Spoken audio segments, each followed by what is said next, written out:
Hi, my name is John. And my name is Lloyd. And we're the hosts of The Pint, a pop culture podcast. Lloyd, if you had to tell any of the people out there that might be listening to The Pint for the first time about anything unsavory or disconcerting we might do on the show, what would you warn them about? Well, sometimes we drop spoilers, and sometimes we swear like motherfucking sailors. Fuck yeah, we do. You heard it from him. You've been warned. Listen in.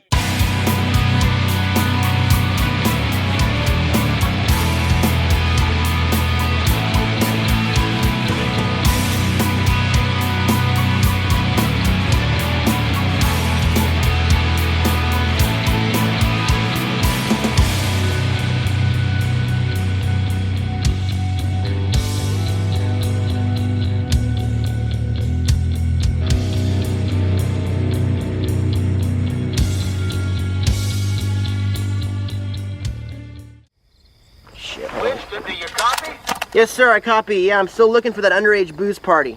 You never mind them. We got bigger problems. Some kids up in a cabin are on a killing spree. There's 2, possibly 3 casualties already. Now, they are armed and hostile. Do not go anywhere near them. They got some kind of a skin virus that'll eat you alive, so if you do see them, do not hesitate to shoot them on sight. Do you copy? Yes, sir. Yes, sir. Can you just repeat that last part, man? Welcome to a brand new episode of The Pint, a pop culture podcast. My name is John. And I am Mike Wallace from the Multiverse of Badness originally. How you doing, John? What's going on, Mike? Not a lot. It's been a while since we hadn't been on. I know it was on with Stu last time. He's one of my favorite people, so it's amazing. Tickled to be on here alone, and let's have some fun with you. What about you? How's it been going in John's world? It's going okay. Yeah, it was great having you and Stu on earlier this year. We started the year off with Suicide Squad. Or yes. I can never remember which one is the. I think the is the one we did. All right. So today is a whole different ball of wax. Mike, how do you feel? I've never asked you this, I think. Are you a horror movie fan guy? I used to be. And that's, we're going to get into this movie. I grew up with horror movies, of course, the blockbusters and Red Giraffes, et cetera, et cetera. I spent many a night watching terrible movies like Evil Dead 2, particularly Maniac Cop, Cannibal Campout, the cornucopia, if you will. So yeah, I'm an old horror guy. Not so much anymore. Marriage will squeeze that out of you a little bit. But no, I'm old horror, 80s, 90s, right up my alley. All right. Well, we're in the 2000s on this one. Let's get into it. Let's talk about 2002's Cabin Fever. Before we get started, does anyone want to get out? Absolutely. And this one barely in the 2000s. And a year after I got married. So I missed this in the theater. So I was really excited to give it a spin. Excellent.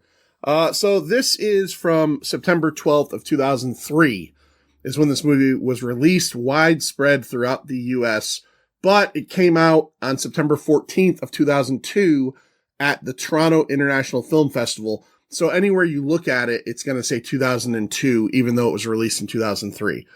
And then there is kind of a little bit, and I'll talk about it, history of sequels and actually a remake to this thing, which came very quick for, at least in remake's sake. This was written and directed by Eli Roth.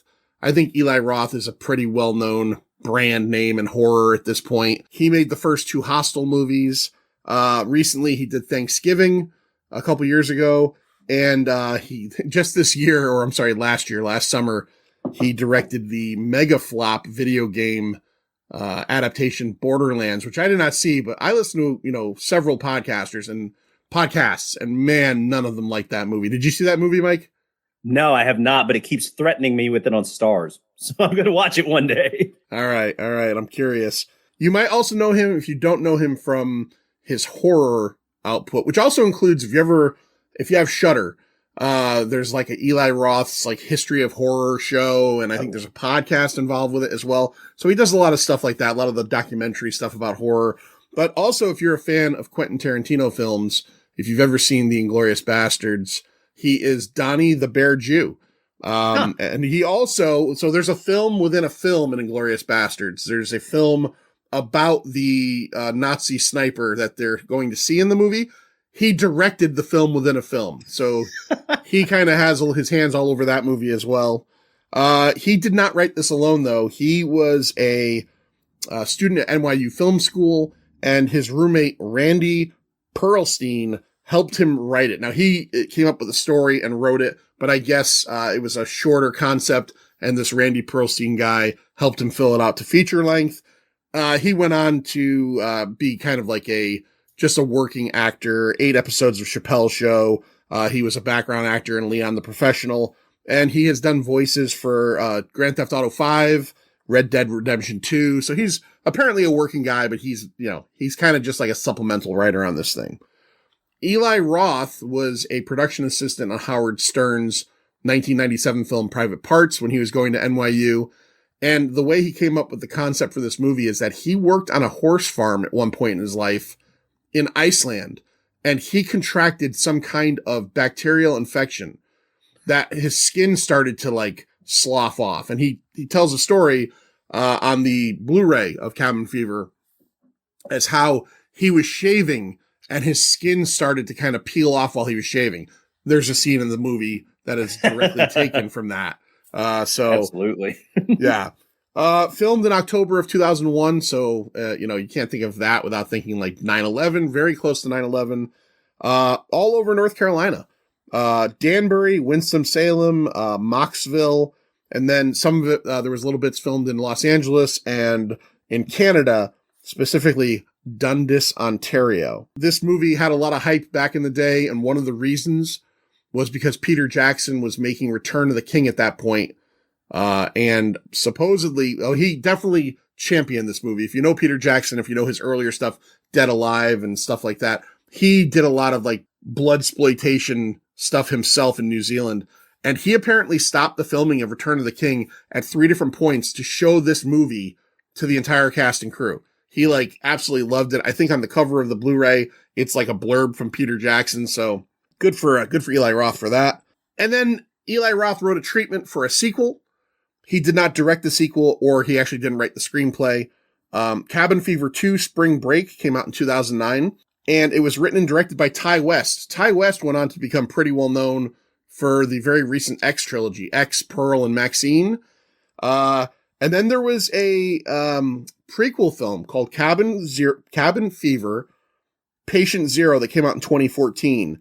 And what's really interesting about this, and Mike, having a comic podcast at one point and being a comic fan, is it was directed by, do you know who Kari Andrews is? Yeah. Kari Andrews directed Cabin Fever Patient Zero. Apparently he also dips into film other than just comic art and writing. If you don't know who he is, Iron Fist, The Living Weapon, Astonishing X-Men, a book for Image called Renato Jones, which he created. So he's a comic artist, but he also does some film stuff.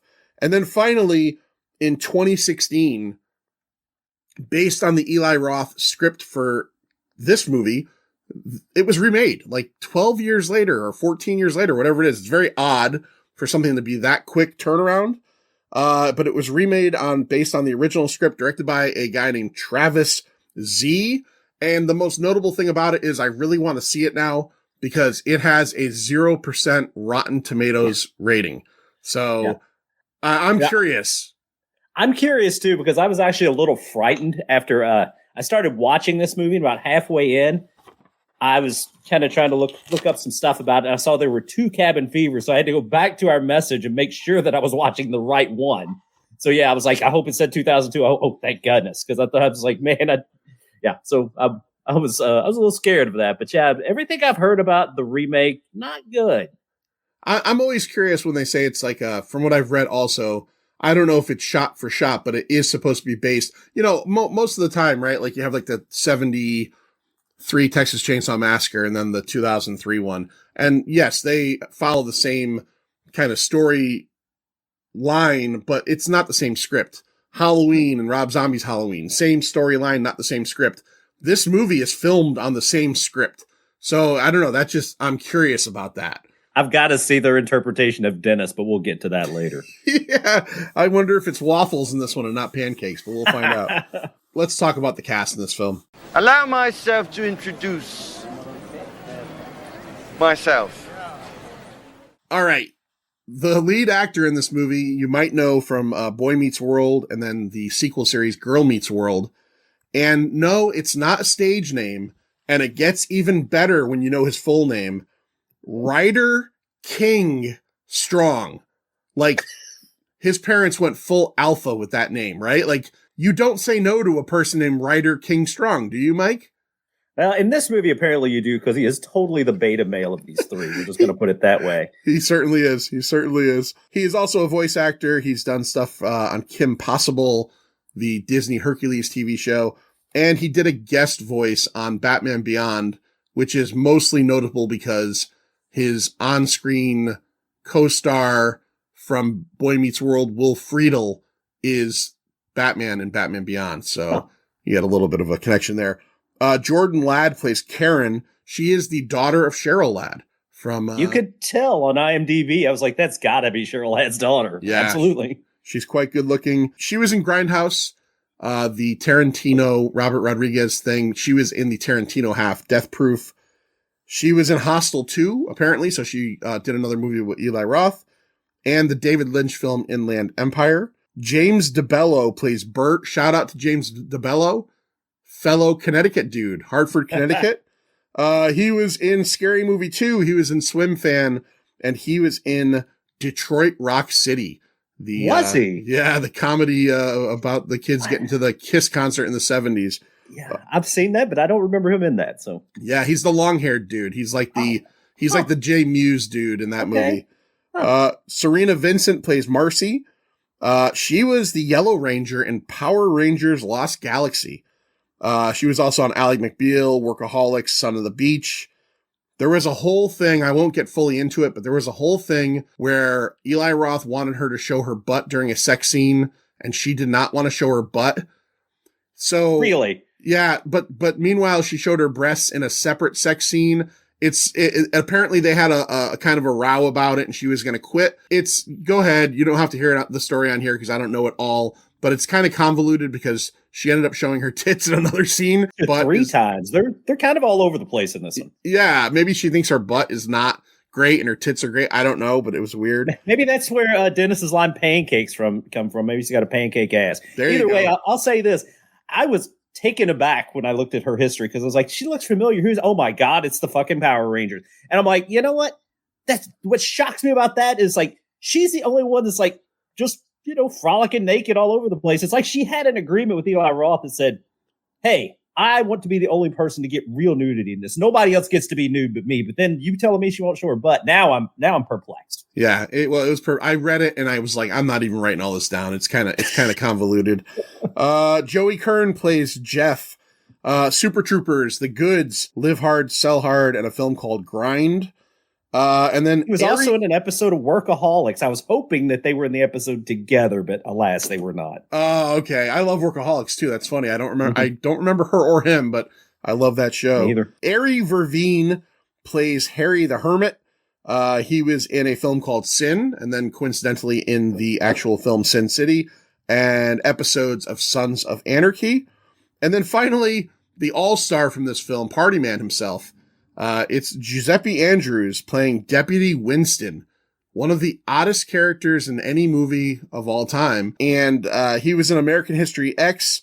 He was in Independence Day and 2001 Maniacs, a film with Robert Englund of Freddy Krueger fame. But I didn't realize this till after I wrote my notes and I was researching again earlier today. So there's 4 kids in Detroit Rock City. Edward Furlong, another guy I can't remember, James DeBello. The 4th kid is Giuseppe Andrews. So those 2 guys were both in Detroit Rock City together. All right, Mike, we start off with the hermit character. Give us, this scene's so fucking weird. He's walking around with a rabbit.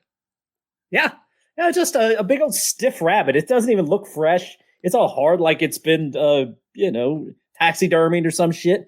But he seems like he's going to eat it, or I guess he's dragging it around, and then I think that might be his dog, or it might be a random dog he stumbles across, and then things just, it starts out quick. We'll go that way. Do you think if you saw that dog on the ground in that manner that you would even remotely think it was alive anymore? Oh, absolutely not. I mean, it was bloody and everything, but his method for testing the liveability of the dog is actually even more bizarre. He's like, I'm just going to open his legs wide open. He's just like, let's see what happens. So he opens the legs wide open. The dog has been vivisected. I've been dying to use that word today. He gets a load of dog blood in his face and mouth. Yeah, I'm not sure how that happened, but it just explodes all over him. So there we go. There's our setup. Blood in the mouth. Now, meanwhile, we've got a group of kids who we don't really get too deep into it, but they're in a Jeep. They're going to be heading in, or they're in a truck. They're going to be heading to the cabin in the woods, the classic horror scenario, as you mentioned, Evil Dead 2, for a weekend away. What is the dynamic? Who are these 5 kids, and what is their dynamic, Mike? Okay, well, first off, we have to say it starts out everything right because Marcy, who is the Power Ranger of the bunch, she starts out by telling a small child, don't go to college, it sucks. It's like, okay, just bizarre. But yeah, I mean, it's very campy and fun. I'm like, okay, I'm here for this already. Then you get her boyfriend, who is like a Wish.com Draco Malfoy. His name is Jeff. And they get to sit in the front. And then in the back, as things are going along, you see Karen, who's the Cheryl Ladd daughter. Then we see Paul, who has the coolest name in all reality for Beta Cuck. And then finally, we get Bert, who, of course, my favorite scene instantly. I know I'm going to like parts of this movie already because we get Marcy going, hey, you got any smokes? And Bert's like, nah, I don't have any smokes. But he totally had smokes. Yeah. Yeah. And he's just smitten with himself that he lied about it. It's like, okay, this is where we're at. We've already got a dynamic going. So, props to them for giving us a pretty good insight in the character really quick. Paul is clearly into the Karen character. They kind of make it a point that they've been friends forever. And oh yeah, he's looking to, maybe make this the weekend where they go one level higher. Bert is the party animal dude, kind of a Hessian, kind of a fucking, that guy. And then, like you said, Jeff and Marcy are the couple. Jeff has got the most fucking insane college kid hairline I've ever seen before. Like, there's no way the actor who played Jeff was anywhere younger than like 29 when this movie was made. Although they all kind of mostly lean older, but oh yeah. So they're heading through the woods. They're heading to the cabin. They've rented this cabin, but first things first, you got to stop at your local, convenience store. And they do. They stop at the convenience store. It's this little country store in the middle of the woods, essentially. And of course, because this movie is patterned after things like the Texas Chainsaw Massacre, we have to have it filled with characters. It's a little weirder than that. And we got to start right off the bat with Dennis. Oh, absolutely. What's Dennis's deal? I'm not sure what Dennis's deal is, but everybody knows you don't sit next to Dennis. Why don't you sit next to Dennis? Well, we find out pretty quickly because as you might say about a 5-year-old, though Dennis is obviously 13 or 14, Dennis is what you call a biter. Yeah, so Dennis has there's a little like swing chair out in the front. Kids get out, a couple of them go in to get sandwiches and supplies. And Paul sits next to Dennis and does as any college student would to a 13-year-old kid on a swing chair. He offers him his hand and like, hey, how are you today? Nice to meet you, sir.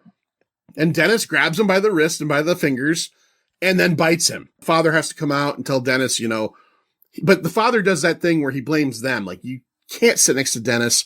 Everybody knows this. Everybody knows this. One of the best scenes in the movie is Bert then says to him, well, you should put a fucking sign up that says that. And then if you pay attention through the rest of the movie, there is now a sign on the wall behind Dennis that says, do not sit next to Dennis. I love that. Father says, go out back. There's a creek out back. You can wash your hand. So Paul goes back there. They go inside.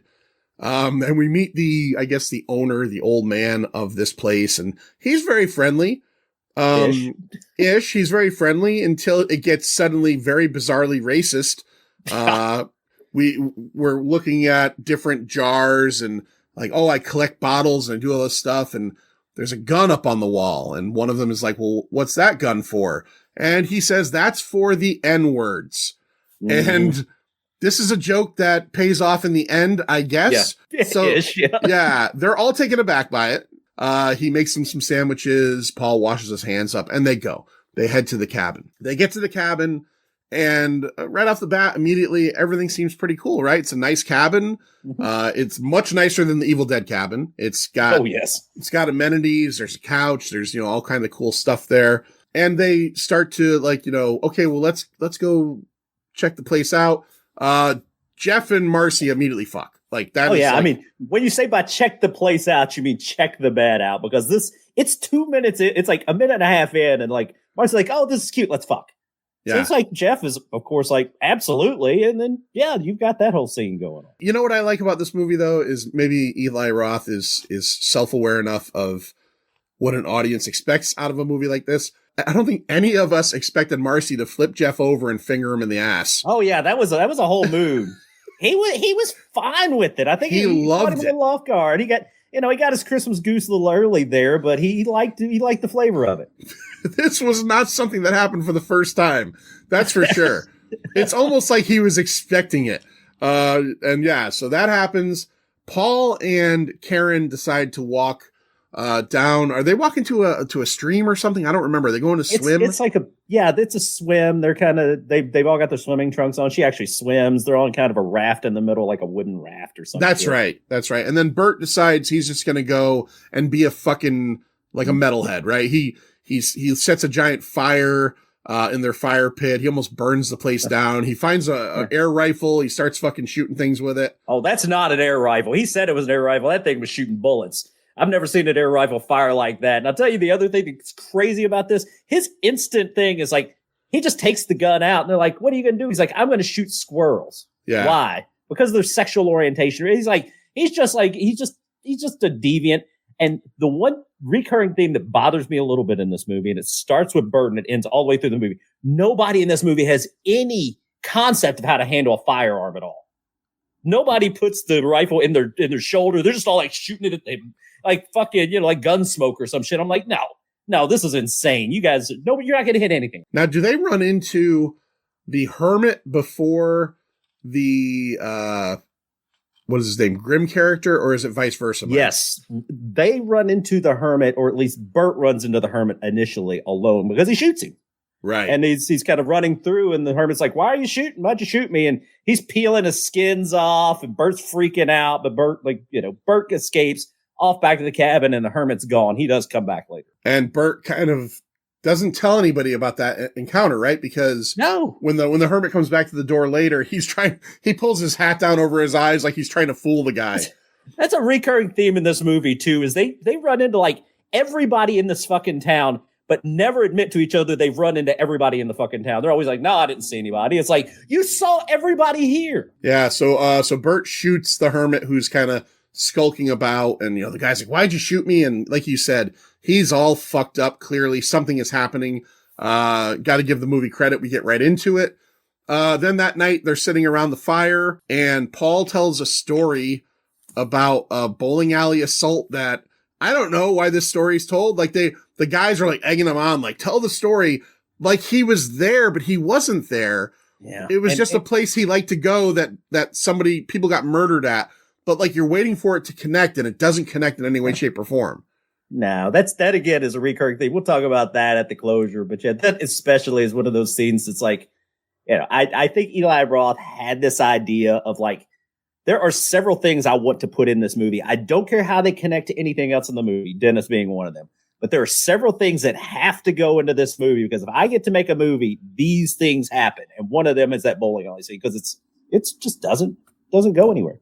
Yeah. As they're having their little campground time, Eli Roth in a cameo as Grimm shows up with his very fucking aggressive dog, Dr. Mango, who, by the way, he's a professor of being a dog, is what we're told. I watched the documentary about the making of this. The first dog they hired was docile, was super docile, and they had to tell the animal trainers to let him go. And then the second dog, the dog that plays Dr. Mango, they had to be careful around the actors because he was so fucking aggressive that like he was too hardcore. That's awesome. So they meet him, and he basically is like, I'm an X Games, guy. At first they're dismissive of him, but then he pulls out like a fucking sack lunch bag of weed, and they're like, oh yeah, cool, let's hang out. So they all kind of hang out. They have a good time, and then he basically tells them he's got to go hang out at his cave. He's in a cave. He's got $4,000 worth of equipment, and it's about ready to rain, and he has to get the equipment up. But he's going to come back and He says he can get there in 20 minutes. He can be back in 30 minutes. They're like, with the weed? And he's like, yeah, with the weed. And they're like, all right, cool. This fucking party's on. You know, Grimm is going to put his shit away, and they go back to the cabin, and it's about time for Grimm to show up.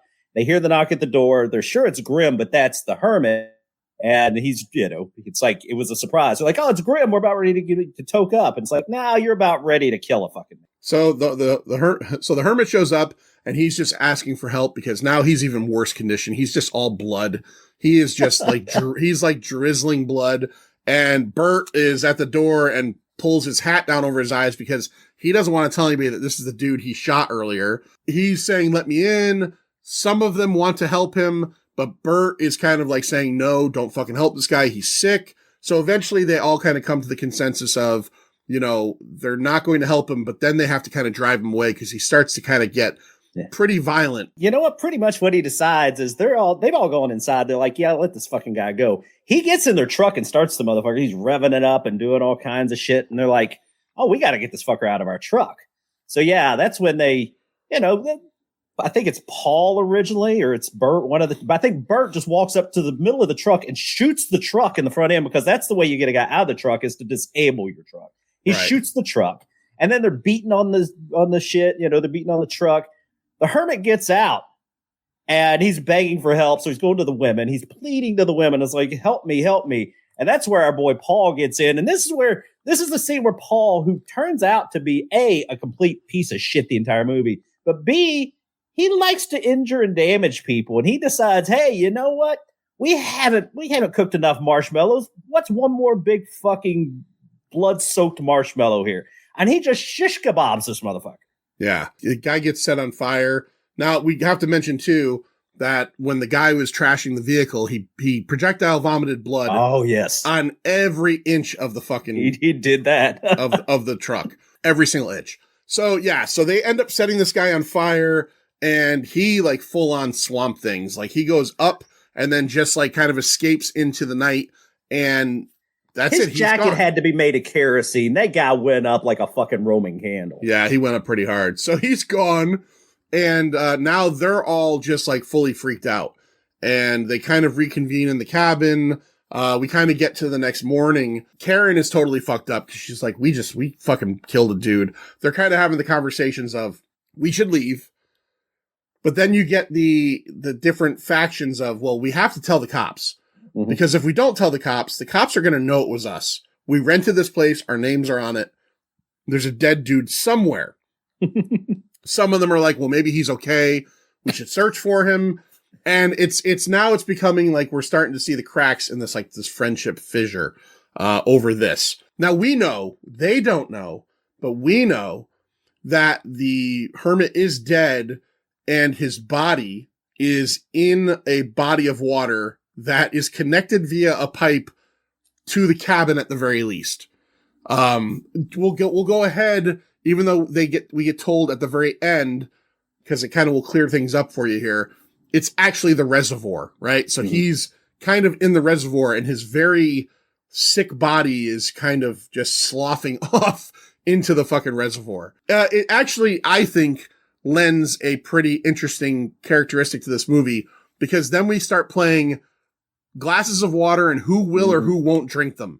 Right. And not on purpose. Like, we get introduced to the fact that we know the water's contaminated, that this guy was sick, and at several points, like, someone will pour a glass of water and Karen will almost take a sip and not take a sip. So we kind of have that going on. Yeah. And the one thing that plays off eventually is the contest that Bert and Jeff have at the campfire. Yeah, they're like, you know, we won't drink anything but beer. He's like, you can't do that. He's like, I could do it, and blah, blah, blah. So you got two guys who are committed to drinking nothing but beer the rest of this trip. And for one of them, it kind of pays off. He definitely does not get sick or die of being sick. That's for sure. Karen eventually, throughout the course of this, ends up taking a sip of the beer or a sip of the water. And they start to decide that they're going to do their best to try to get the vehicle repaired, which Bert says he could do. And we're also going to go and try to find some neighbors around. I'm confused geographically at something in this movie. Marcy eventually takes a canoe all by herself across a lake, okay? And for any of the cinephiles, there is a scene that I think he directly took right out of Texas Chainsaw Massacre. In Texas Chainsaw Massacre, there's the scene in the beginning where the first girl victim is walking towards the house and it's like from behind her ass and the house comes up. There's a scene just like that when Marcy is walking up to this like cabin, this kind of like lakefront cabin right behind her ass. But she ends up going there because she wants to find neighbors. When she gets there, she finds not neighbors, but she finds Bert and Jeff are already there. Why did she cross a lake to get there if they just walked there? I didn't understand that. Maybe I don't know. They How did they get there first. faster? Well, they were walking. They went there and met the hog lady, and they ended up at a different house later. She said something to the effect she tried to follow the path that the hermit did, but I'm not sure how she could determine that path included canoeing over a body of water. So yeah, I'm a little bit confused by that turn of events as well. Yeah. So they end up all meeting up there. Strangely enough, Jeff, you mentioned that Paul starts to do some unsavory things, and that's 100% true. Jeff is just a douchebag from the beginning, but yeah. Jeff, when they say like, well, we should just go through these people's stuff, Jeff is like, this isn't our house. I'm like, yeah. That was a weird, like, you think Jeff's a douchebag, but then he's the one saying, no, we're not going to steal anything here. I was kind of confused by that. So they check the place out. They can't find anybody. Meanwhile, back at the cabin, Paul is, finding things like on the little raft earlier before the shit hit the fan. Him and Karen had a little kissy poo, and she's clearly fucking around with him to an extent. There's a point where, she kind of mentions some of her exploits, and she's probably a couple levels past where he really is, but he's smitten by her. He's so smitten by her that like he's in bed with her, and he has like this nice little moment where, he decides, as hopefully none of us do, to start to like play finger music on a woman that's asleep. Yeah,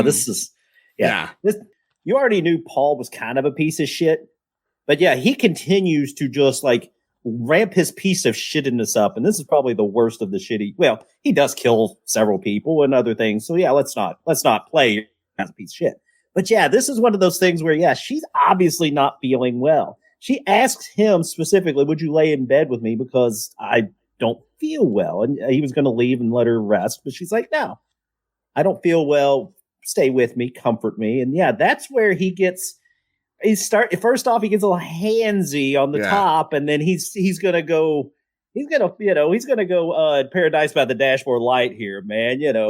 And it does not turn out well for him. The way that this turns out for him is not the way he expected.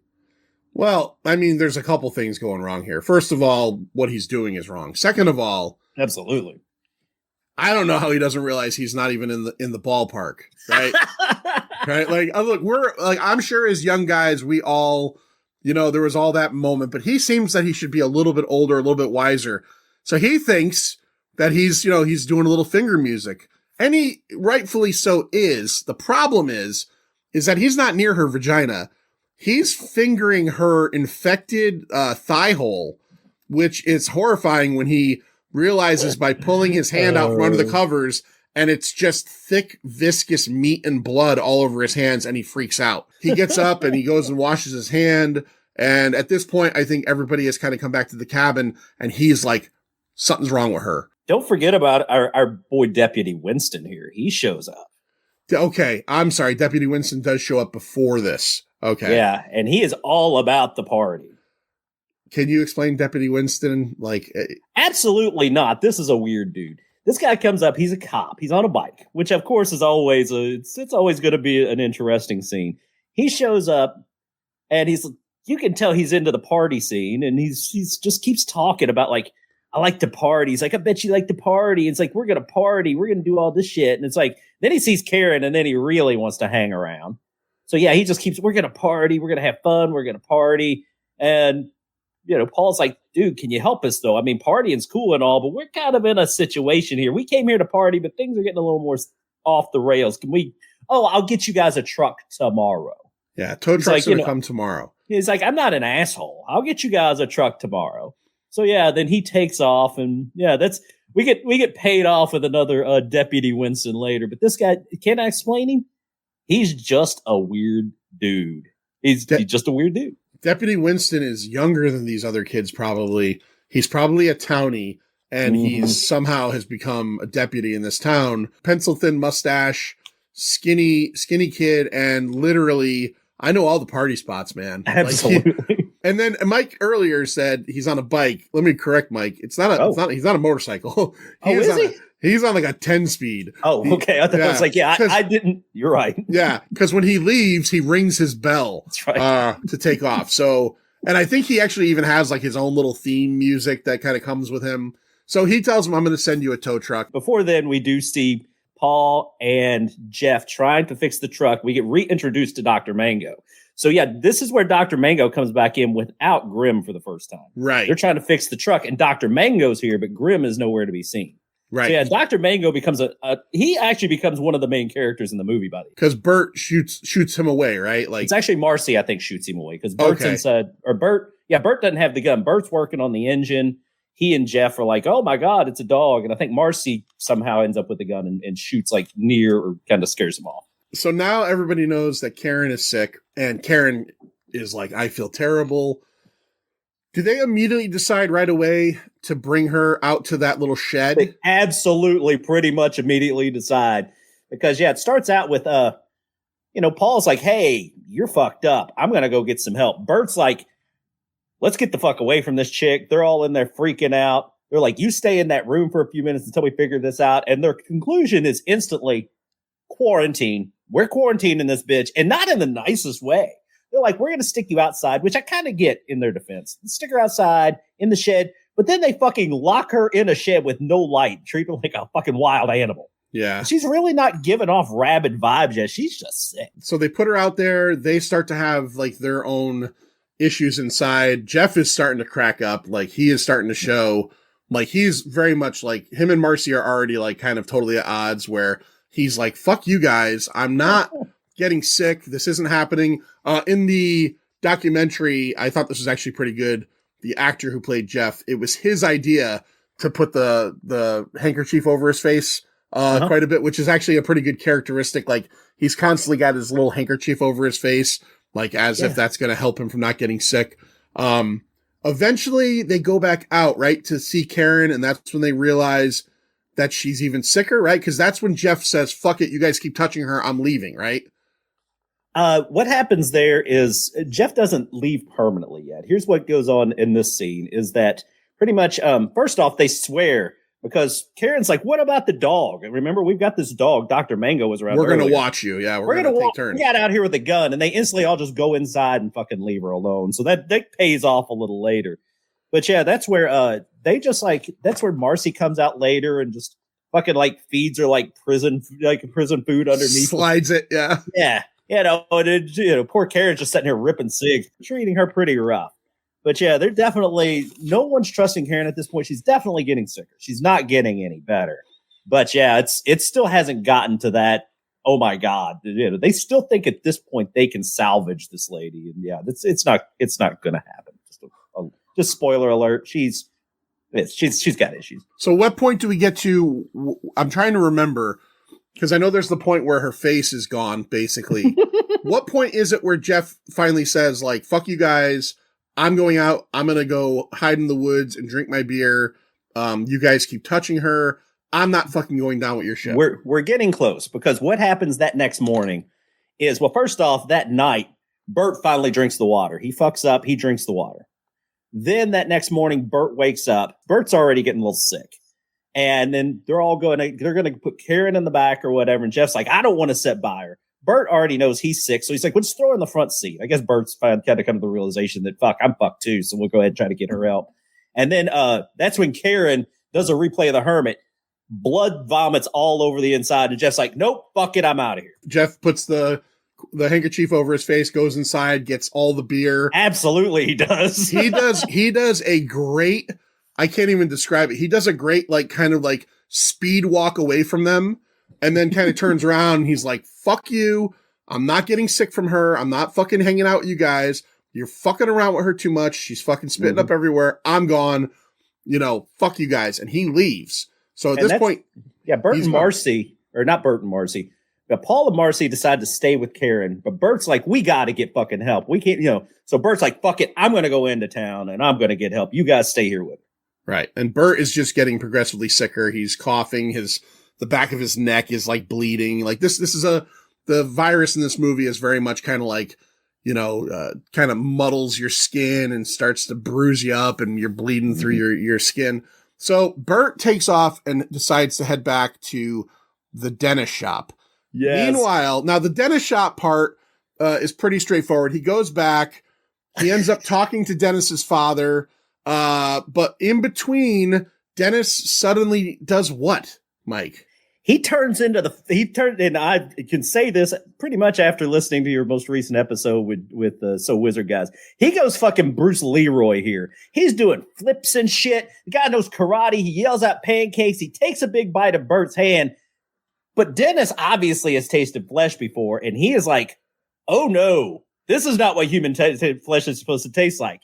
And that's when the shop owner, who's kind of like a redneck David Grohl, he says one of the most bizarre lines or series of lines, and he goes, he's talking to Bert here, because Bert was allowed Dennis to bite him is his logic. You being sick, that's your problem. Now, Dennis being sick, that's my problem. If I get sick, that's Lucille's problem. So we got to stop the problem. We got to stop the problem right now. What does that even mean? Yeah. So, then they're just after Bert.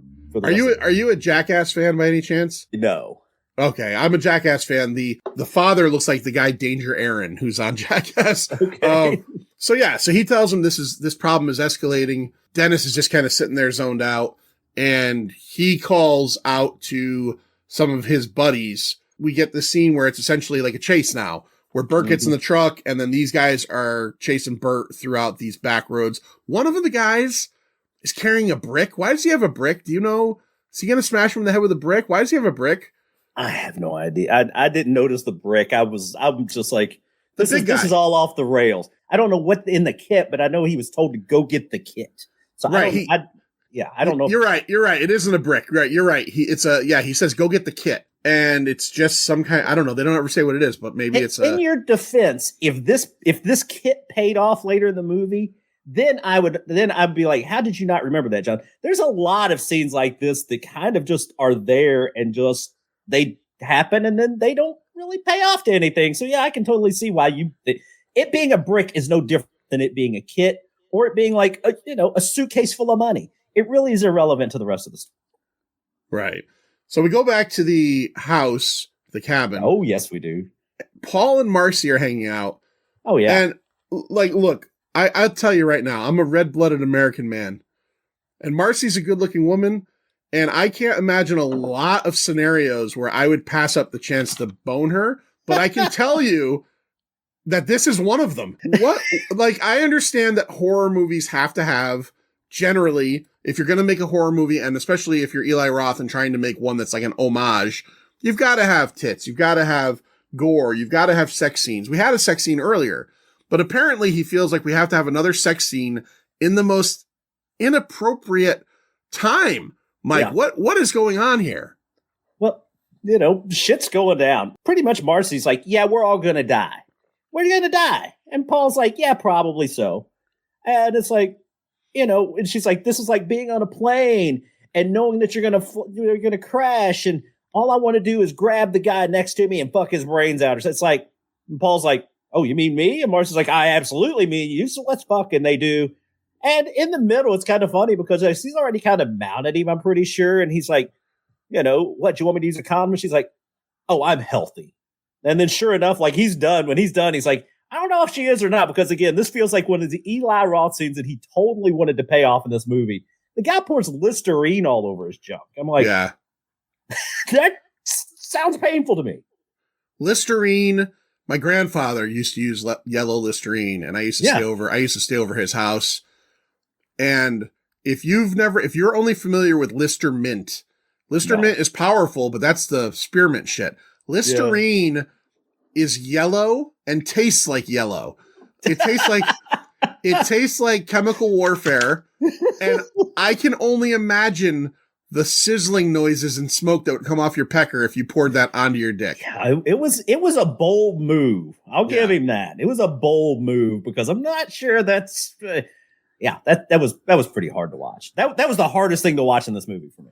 Now, the second thing Marcy does that I find to be just so bizarre is during her sex scene with Paul, she is on top of him, and we kind of can see where he's grabbing her on her back. We kind of see like light bruising. After they have sex, he pours the Listerine all over his cock, and she takes a bath.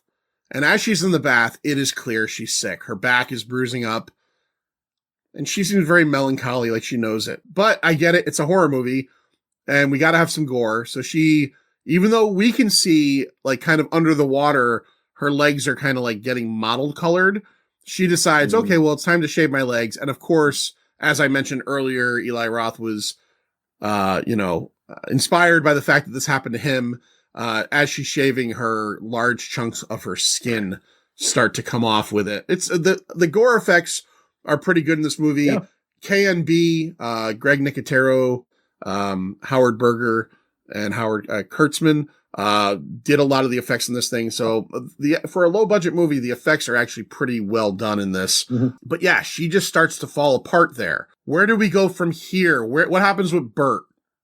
Well, first off, Bert is just about, let me see if I get this right. What happens next is we see Paul actually at the reservoir, and he finds the body. Oh, this is so puzzling why he does what he does. Yeah, and like anybody with any sense would do, he grabs a large stick and like kind of like leans over the bridge and starts poking the body, and of course he falls on top of said body. He does this is what's worse about it. Okay. Is he's on top of the bridge and he tries to poke it and he can barely reach it. Right. So then he gets on the rickety ladder. You're right. Hanging over this water that I think he's smart enough at this point to know is probably the source of infection.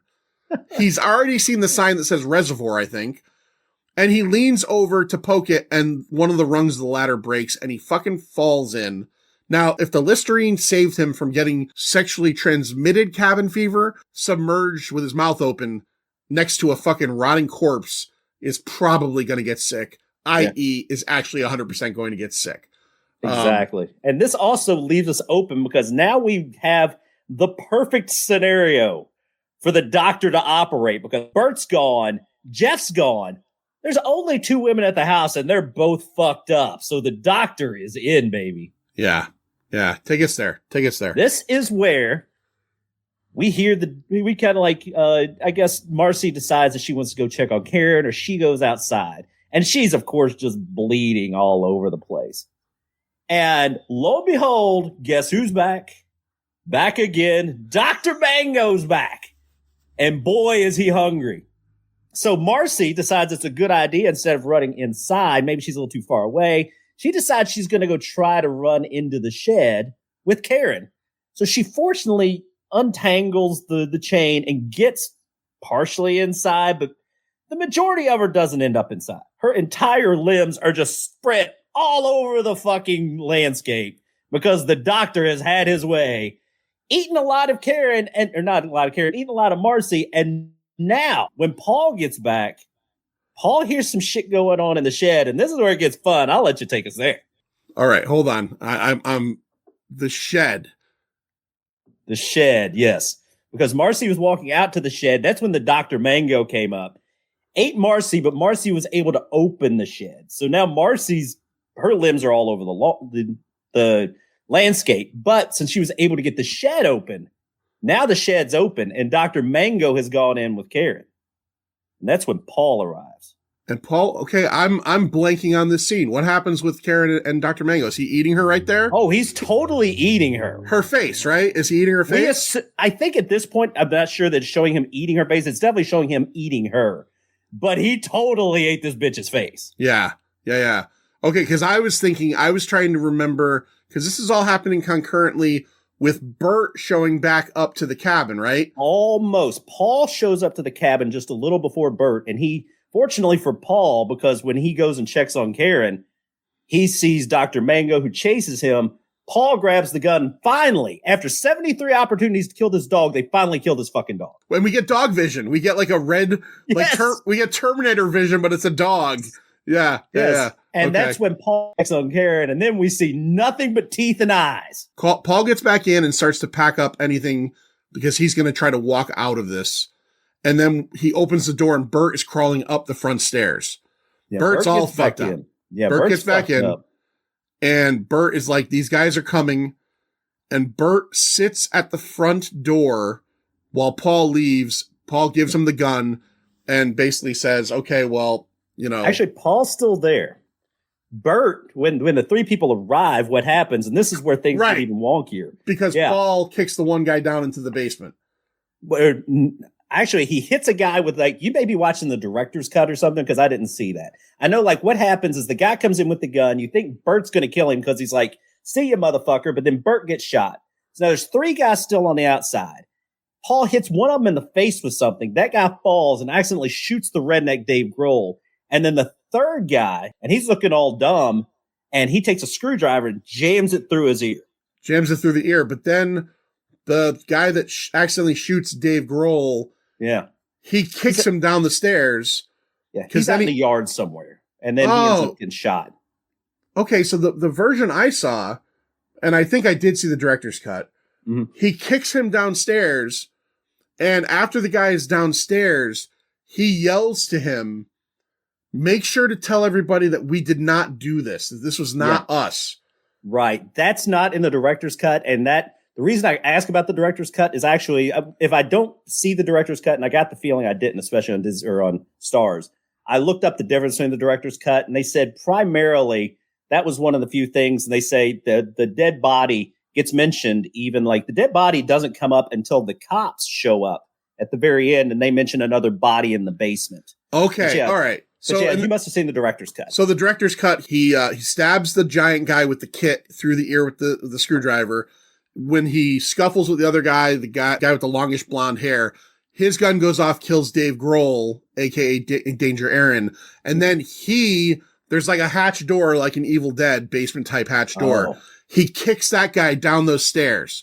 Oh, and then that sounds better. He shuts the door and he says to him, we didn't do, like, he's trying to convey that this wasn't their fault. He's like this virus was here before we got here. You got to let them know that. And he leaves him. Okay. Because then you're right. Eventually, skip ahead a little bit. When Jeff gets killed, the cops say there was another body in the basement. Mm-hmm. Okay. All right. So yeah, for the non-director's cut, that doesn't really tie to anything. But yeah, I was able to like conclude from like putting the director's cut and reading some stuff, and they're like, yeah, there is a scene where the body's in the basement, and that's where that payoff comes from. Okay. Paul's still he's obviously fucked up. So he gets in the truck, he takes off, hits a deer, which comes through the window. He has to shoot the deer. And once he shoots the deer, now he's covered in blood. So then when he shows up, Winston's, of course, just out with a party with a bunch of girls saying some of the funniest lines I've ever heard. And, you want a beer or what? I mean, it's just like your shoes are set. I mean, it's like really creepy shit. But yeah, then Paul wanders up full of blood. And right about then, Winston gets a call on his radio. It's like, oh, yeah, that cabin up there full of those kids. Yeah, they killed a whole bunch of people. And they got a virus, so shoot them on sight. What I like about that bit is the first bit is Winston is like, what the fuck happened to you, man? And Paul goes, what happened to the tow truck? And what I love about it is you think when he sees him with the blood on his face, Winston knows who he is. He doesn't. Because then he says, oh, the party man. Party dude. Yeah. So yeah, then he gets the call saying that these guys killed everybody. You gotta fucking shoot them on sight. Paul gets wind of that. And how does we have a melee there, right? Where a guy ends up with a harmonica in his fucking throat. Yeah, it turns out to be one of those crazy scenes where like other people realize that, yeah, this guy probably killed people, even though he didn't, but he actually kind of did kill a lot of people. He ended up killing Karen. He went pickaxe Pete on her. There, even though, of course, now admittedly, all of Karen's teeth were out, and she was like, but yeah, so he's killed several people along the way. But yeah, it's like the other people, one of them swings the guitar, one of them ends up with a harmonica in his mouth. Eventually, like, I think that Paul ends up hitting Winston on the head or something, and like, so Paul gets away after like, in the most bizarre way, but then he just like passes out in the middle of the road and almost gets hit by an 18-wheeler. Yes, and he eventually gets taken into a hospital where he's being wheeled to a room. As he's being wheeled to a room, he has a couple of like weird visions. Like at one point he looks over and he sees like a giant bunny rabbit as a doctor operating on somebody. They bring him in and the cops are like, well, we've got him here. The cop is told at this point to make him disappear again, right? Like he tells Winston. Winston now has like a giant bandage on his head. And the cop is like, well, we got to dump him. Pretty much the roundabout thing is the sheriff's like, well, first off, Paul is trying to explain things. And the one thing he misses, which is a key component to the very end of the movie, he doesn't mention about the water. Right. So he's trying to say things, but he doesn't spit out that, don't drink the water. There's blood in the water, as Dave Matthews might say. So as far as that goes, he doesn't spit that part out. And then the sheriff, he sees that he knows everything's going on. He's seeing it. He's like, throw him in my car and we'll take care of this. So that's where Winston eventually is going to, take the car and pretty much, and he's still being nice to guys. Like, you want a beer? You want some water? He's like, yeah, don't have water, but I got beer. He's like, I'll get you some water, party guy, or whatever. It's like, he pretty much just dumps him off by the fucking water. It's like, there you go. There's your water. Fuck off. Yeah. We go back and finally, so now everybody basically seems to be dead. We go back. We go back to the cabin. Mike, tell us about Jeff. Well, Jeff, at the beginning of the movie, if you've watched enough horror movies like this, you've already come to the conclusion that Jeff is going to be the first guy to go. He looks like a dick. He acts like a dick. The guy just reeks of dick. He's kind of a weasel. He's still alive. Thanks to fucking alcohol. Beer saves the fucking day. This guy shows up. He goes in the cabin. All his friends are dead. And you're thinking he's going to be upset. And he is a little bit. He's like, oh my God, everybody's dead. But I got, he's like celebrating. He's like, fuck you guys. You guys were wrong. I was right. I fucking ran away like a wimp. I went out there, drank a whole bunch of beer for several days. I came back. You're all dead. He's celebrating. He goes outside. He's like, I made it. And he did make it up until that point. When the deputies all end up unloading their guns into him. Great squib work. Fucking this actor just gets fucking decimated, blown up. I will just jump back a little bit. Not that it's super important, but we also had a moment where Paul found Grim bisected, apparently eaten. His bottom half was eaten by Dr. Mango as well in his cave. So everybody is basically dead at this point. Jeff is now dead. And we kind of have the very, I guess, melancholy ending of this giant fire pit and all the bodies being stacked on there. But there's one body that's not stacked on there because Winston, we never saw how Winston got rid of Paul. Here's how he got rid of him. Paul must have died or Winston shot him. We don't know. Winston threw his body down like a little embankment, and Paul is now face first into the reservoir, much like the other body was. And we get kind of like the final stinger joke of these two little kids that are apparently the grandkids of the convenience store clerk, owner, whatever, and they're making lemonade to sell for 5 cents at a stand, and they're using the very horrifyingly infected water. They bring it back. The deputies are hanging out at the convenience store. The sheriff decides to buy himself a glass and his deputies a glass. We then get the payoff to the N-word joke where we're made to think that the rifle was to protect them from N-words, but instead the rifle was being restored by these guys for some African-American folks. It's not really, it's not a great joke. It definitely has not aged well. No. It's memorable because I always remember that, but it's not great. But then we have just this kind of good old boy scene where, I don't know, Mumford and Sons is playing in a circle on the porch. And we know that everybody in that town is probably going to die. And that's where the movie ends. And that is 2002's Cabin Fever. So let's talk about the box office because that's what we do. This country, you gotta make the money first. All right. So September 12th through the 14th of 2003. I'll tell you this right off the bat before you can get into anything. This was the most profitable film of 2003. A $1.5 million budget. And whether you've seen this movie before or not, you got to go back to a time. It's pretty much considered, I don't want to say a horror classic, but it's well known. And it's well known for being a film that was made for a little and did very well. I mean, whether you like Eli Roth or not, it kind of solidified his name. That week, it had been out for 10 weeks. It made $4.5 million. Pirates of the Caribbean, Curse of the Black Pearl. Number 4 that week. Out for 2 weeks. It made $5 million. Dickie Roberts, former child star. I think that's David Spade. That sounds right. Yeah. That sounds right.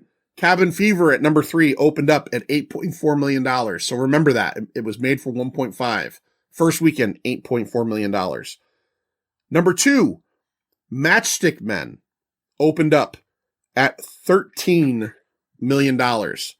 And number 1, another film that we did here on The Pint a couple years ago with our friends over at Forgotten Cinema, opened up at $23.4 million. Once Upon a Time in Mexico. Good week for Johnny Depp. He had the number 1 movie and the number 5 movie. I'm pretty sure Lost in Translation may have come out this week too, if I recall. I think I kind of looked at this, but I could be wrong. It was a smaller flick, but I think it came out around then. I don't know. I think that was a 2002 maybe. You could be right. We did that many, many years ago. Stu brought that on. I had never seen that before. Good movie. Good movie. So $1.5 million budget. It ended up doing $21 million domestically, $9.3 million internationally, $31 million in total. So obviously this movie did very well. And as I mentioned, it was the most profitable film overall entirely of 2003. Wow. All right, Mike, only one thing left to do. Let's rate this fucking thing. And that guy who spent 6 weeks in the bathroom got a 91. 0 being the worst thing ever, 5 being the best thing ever, quarter and half scale optional. Oh, yeah. I love that you give me the quarter option, by the way. Oh, Letterboxd should really pay attention to The Pint. They should really pay attention to The Pint. I hate that they only give half. Mike, before you rate this, I want to ask you any endeavors you have going on. I know that you're not necessarily podcasting right now, but I know you got some stuff going on. Let everybody out there know before you unfurl your rating on Cabin Fever. Sure. Okay. Well, you can check out my online game. I've been running an online horse racing game. Wrote it about 26 years ago. Still online at derbyfever.com. We also run a weekly Twitch at twitch.tv/derbyfever. Get about 50 or 60 people in there talking about the silly game every week. If you show up, you say you heard us here, I'll get you a nice starter package to start. Tech blogging at undistinguished.com. You can check me out at Blue Sky at undistinguished.com or on the Mastodon at Multiverse of Badness at toot.wales. Check them out. And if Multiverse of Badness is still out there in the ether, if it's still being hosted, if it's still up, I recommend anybody that loves comic books or anybody that loves good podcasting, go back and check Mike's show out. It was a lot of fun, and I hope every day that maybe at some point, some version of it comes back, whether it be you and Zach or maybe you and somebody else or whatever. It was fun to listen to you guys talk about single issue comic books, and I really dug that. And we show. never had you on there. It breaks my heart. I know. Well, if we ever come back, you'll be the first guy I get on. I promise. I'm going to hold you to that. I would absolutely hold myself to that. You're one of my faves, John. Thank you, man. Thank you. And you as well. All right, Mike, give us your rating and what you thought about Cabin Fever. You know what? This rating is very specific to the exact time you asked, because I have waffled on rating this anywhere between 2.25 to 3.5. And it's hard. And I'll tell you why, is that this is not a well-written movie, but it has memorable scenes and it has an overall vibe that fits. I enjoyed the movie. I won't say it's a good movie, mind you, but I enjoyed the movie. It feels like an older horror movie, which you don't always get. Like we said, it has a vibe, and you can't move. The storyline doesn't make the vibe. This thing has the vibe. So at that point, from a vibe alone, I would give it at least close to a 3. Because it has enough ridiculousness. It's got Dennis. It's got Dr. Mango. You know what? I'm going to go ahead and I like I said, I'm going to give it a 3.5. I don't think it's a 3.5 movie, but I had a 3.5 good time out of it. So I'm going to give it a 3.5. That's absolutely fair. I think I was thinking about this earlier today. I know that it's a pretty popular movie. I know that there are some people that absolutely love this thing. I enjoy it. I owned it. I had the Blu-ray director's cut, so I had bought this at some point. Last time I watched it, I don't know. but there are a lot of elements I like about it. Eli Roth obviously is a fan of classic horror stuff, so there's all the tropes in here, you know, the kids, the gore, the sex, the titties, the whatever. It kind of like throws everything in there. Then you get the really bizarre stuff like Dennis and the convenience store folks and Dr. Mango and Grimm and all that shit. I like the fact that it's fairly short and it gets right to it. Yes. Right? It does not, there's not 40 minutes of these kids like playing badminton outside or, you know, the virus starts, it happens, it gets introduced into their lives pretty quickly. And then we kind of have a little bit of a slow burn where it's like, it takes a while for anybody to get sick. And then once we get the first illness, their relationships all fall apart like immediately. It is clear that these people are not really friends, or at least they're not good people. Like you mentioned, Right. like, I think we all tend to like, I'm too old to really know Boy Meets World, but I've seen episodes here and there. And I know that, you know, Ryder Strong is like, you know, he's like the best friend on that show. And he's a cute, like, you know, teen bop type actor. And I think you expect when he's in a movie like this for him to be kind of like the moral center. And he's really not. Like, No. This viewing in particular might have been the first one where where him and his behavior in bed with Karen really stood out to me. Mm-hmm. Whereas if you had asked me about that scene in the past, I would have said, "Oh yeah, she was coming on to him. She's asleep. Yeah. He's a fucking creep." And then Yeah, she never really even came on to him. Now, she did give him a kiss, but then she jumps out in the water and he's like read too much into it. He's like, "What? Are we a thing now?" And she's like, "You're making it weird." You know, it's like, you know, so yeah, he's definitely taken way too many jumps to conclusion at this point. Yeah. Yeah. So I had a fun time with this. The gore is good. Again, K&B involved in it. So I'm going to give it a 3. I'm going to give it what I would call a solid 3. It's well worth a watch. I am definitely, you know, Mike, let's just do it. Maybe we'll do it for the patron. Let's do the remake. Oh God. Okay. The good news is we'll know what it is. So yeah. And what we could do with that episode, we could do the format a little bit differently because the remake is a 0% in Rotten Tomatoes. We'll do that one as a triple T because it is clearly, this movie has good word of mouth. This movie, a lot of horror fans like it. I think the Rotten Tomatoes score is positive, I believe, on this one, but the remake is at a 0. So that'll be, I think, an interesting conversation to determine like, well, this is way different or this is way different. And that's why. So you're going to come back. I'm going to make you watch Cabin Fever 2016 and we're going to do it as a triple T over on the Patreon. Cause I'm very curious about it. I want to know, I know it's the same script, but did they tweak it where Paul's not as rapey or, you know, is Dennis in it or can you do Dennis again? So I'm going to already judge what I'm going to tell you without ever seeing it, without knowing anything about it. Like I said, I rate this a 3.5 solely on vibes. A movie has a vibe or it doesn't. I don't see how in 2016 it can have the same vibe. And if you strip vibe out of this movie, it goes down to like a 2 pretty quick. Well, we're going to find out. We're going to reconvene in a month or so, and we're going to throw that up on the Patreon. Until then, you can find us here at the Pint Pop over on Instagram.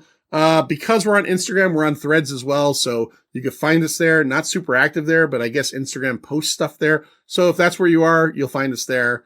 We have a weekly podcast, of course. We also have a YouTube channel, the Pint, a Pop Culture Podcast. And anywhere you download your podcasts, you can go and find the Pint.